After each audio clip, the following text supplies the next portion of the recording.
सांगलीमध्ये कृष्णा नदीची पाणी पातळी आता 21 फुटांवर पोहोचली। कोयना धरणातून पाण्याचा विसर्ग वाढवण्यात आलाय, त्यामुळे कृष्णा वारणा नद्यांच्या पाणी पातळीत झपाट्याने वाढ होती। चांदोली धरणातून 23,000 क्युसेकने पाण्याचा विसर्ग केला जातो।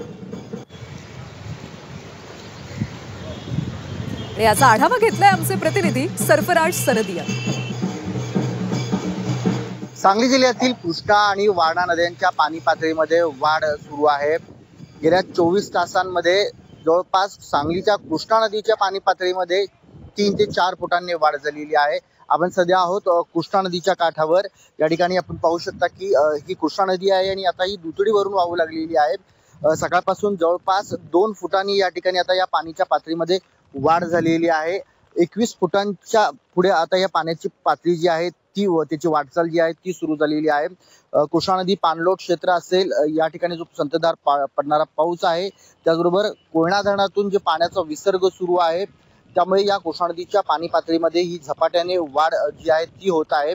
आणि सध्याची जी पाण्याची पातळी आहे त्यामध्ये आणखी 4 ते 5 फुटांनी वाढ होण्याची जी आहे ती शक्यता व्यक्त केली जात आहे। तर दुसऱ्या बाजूला शिराळा तालुक्यातल्या चांदोली धरण पाणलोट क्षेत्रात देखील अतिवृष्टी कायम आहे। गेल्या 5 दिवसांपासून या ठिकाणी अतिवृष्टी सुरू आहे आणि गेल्या 24 तासांमध्ये 92 मिलीमीटर इतक्या पावसाची नोंद झालेली आहे आणि जवळपास धरण जे आहे ते 94% इतकं भरलेलं आहे आणि त्यामुळे धरणातून आता पाण्याचा विसर्ग जो आहे तो वाढवण्यात आलेला आहे।